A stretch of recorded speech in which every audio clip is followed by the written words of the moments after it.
Hello student, मैं doctor Lakshmi Gupta, सह प्राध्यापक समाजशास्त्र। इससे पहले वाले वीडियो में बच्चों मैंने आपको डाला था सामाजिक समूह क्या है, समूह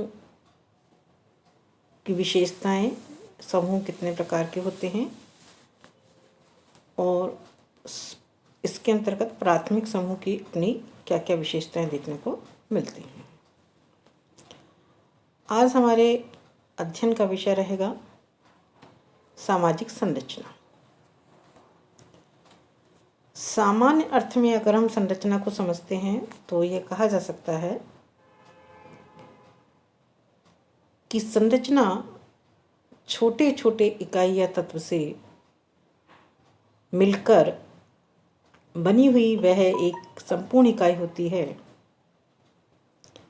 जो हमें एक किसी चीज का बोध कराने का कार्य करती है।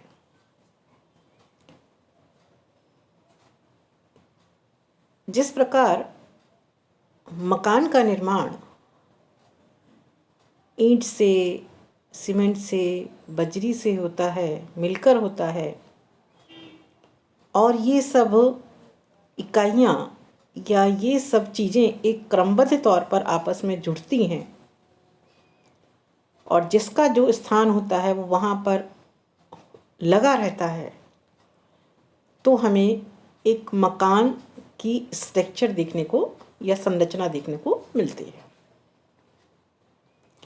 ये सामान्य अर्थ है संरचना। किसी भी चीज़ की कोई ना कोई संरचना होती है।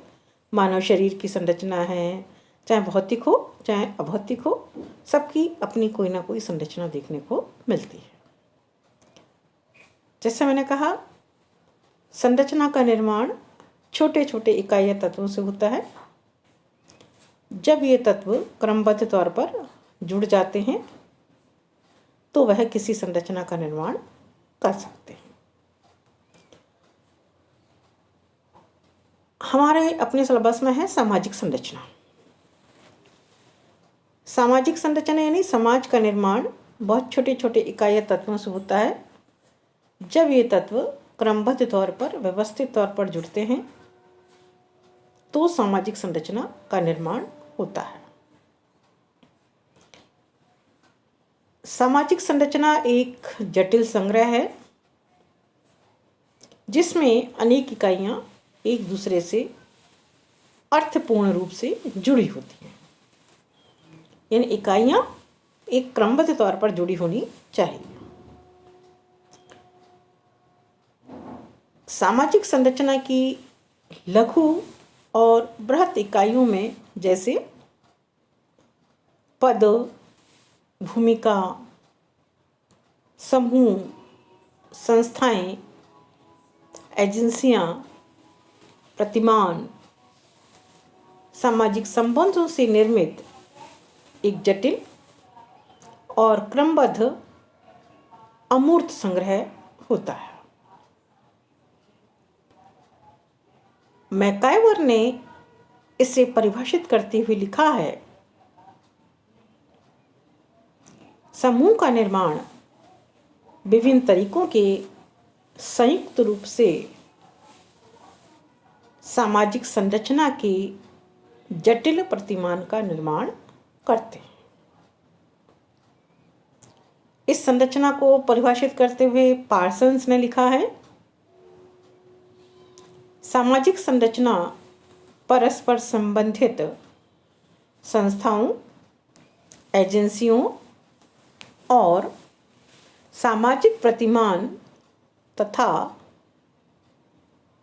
समूह के प्रत्येक सदस्य द्वारा ग्रहण की गई परिस्थिति और कार्यों की विशिष्ट क्रमबद्धता को कहती है। यानी समाज में प्रत्येक व्यक्ति का कोई ना कोई पद है और उस पद से संबंधित उसकी कोई ना कोई भूमिका होती है। प्रत्येक व्यक्ति को अपने पद से संबंधित अपनी भूमिका का निर्वहन करना पड़ता है, तभी समाज की संरचना बनी रहेगी और समाज में व्यवस्था देखने को मिल सकती है। अब हम बात करते हैं सामाजिक संरचना की विशेषताएं, जिसके अंतर्गत हम कह सकते हैं इकाइयों का निर्माण या इकाइयों के द्वारा ही सामाजिक संरचना का निर्माण होता है। अगर इकाइयां नहीं होंगी तो संरचना का निर्माण नहीं किया जा सकता। इकाइयों का निश्चित स्थान, निश्चित स्थान से तात्पर्य है कि जिसका जो कार्य है, जिसका जो पद है, उसे वह करना चाहिए। काम है, कार्य है, स्थान है, पहले से सुनिश्चित है कि हमें क्या कार्य करना है, उसी के अनुसार हमें कार्य करना चाहिए। क्रमबद्धता, क्रमबद्धता कहते हैं कि एक निश्चित क्रम के माध्यम से प्रत्येक इकाइयां आपस में एक दूसरे के साथ जुड़ी हुई रहती हैं। अगर एक इकाई भी अपना कार्य ठीक प्रकार से नहीं करेगी तो हमारी पूरी चेन कहीं ना कहीं टूट जाएगी। तो इसलिए आवश्यक है कि प्रत्येक इकाई को उसके द्वारा या उसके लिए जो आवंटित कार्य है, उस कार्य को पूर्ण ईमानदारी के साथ करना चाहिए। नेक्स्ट विशेषता के तौर पर हम कह सकते हैं प्राकार्यात्मक एकता। सामाजिक संरचना का निर्माण जिन छोटी छोटी इकाई या तत्वों से मिलकर होता है, इन तत्वों के बीच में एकता देखने को मिलती है। अगर एकता नहीं होगी तो ये समूह का निर्माण नहीं कर सकते। प्रत्येक सामाजिक संरचना की अनेक उपसंरचनाएं भी होती हैं। उपसंरचना यानी उसके सब पार्ट देखने को मिलते हैं। सामाजिक संरचना अमूर्त होती है। अमूर्त से तात्पर्य होता है कि वो हमें दिखाई नहीं देती।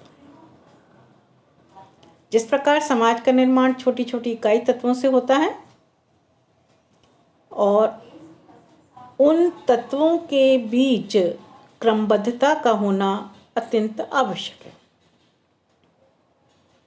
अगर ये क्रमबद्धता नहीं होगी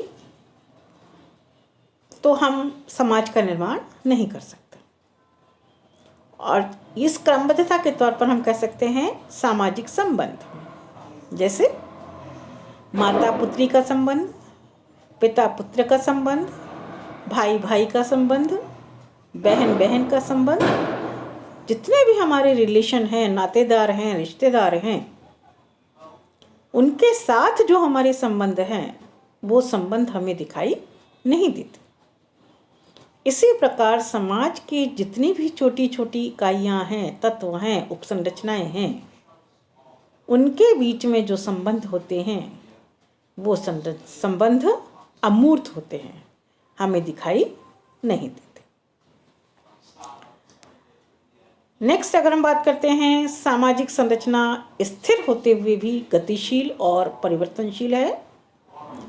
वैसे तो सामाजिक संरचना स्थिर होती है, क्योंकि अगर स्थिर नहीं होगी तो बनती बिगड़ती रहेगी। लेकिन देश काल परिस्थिति के आधार पर उसमें अनेक प्रकार के परिवर्तन भी देखने को मिलते हैं।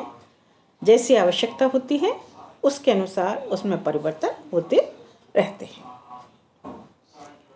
प्रत्येक संरचना एक विशिष्टता का बोध कराती है। विशिष्टता जैसे शैक्षिक संस्था, राजनीतिक संस्था, आर्थिक संस्था, वो एक विशेष समूह का हमें ज्ञान या बोध कराने का कार्य करती है। और अंतिम और प्रमुख विशेषता है, प्रत्येक संरचना का अपना बाह्य स्वरूप होता है, यानी बाहरी आकृति होती है। आंतरिकता से सामाजिक संरचना का कोई भी संबंध नहीं है, वह हमें बाहरी स्वरूप का बोध कराने का कार्य करती है। तो अभी बच्चों हमने चर्चा की सामाजिक समूह संरचना क्या है, संरचना को विभिन्न समाजशास्त्रियों ने किस प्रकार परिभाषित करने का कार्य किया है, और सामाजिक संरचना की अपनी कौन कौन सी विशेषताएं देखने को मिलती हैं। अब नेक्स्ट वीडियो में हम इसी का सेकंड पार्ट है कि सामाजिक संरचना के कौन कौन से तत्व हैं जो संरचना के निर्माण के लिए अत्यंत आवश्यक है। नेक्स्ट वीडियो में हम इस विषय पर चर्चा करेंगे। Thank you.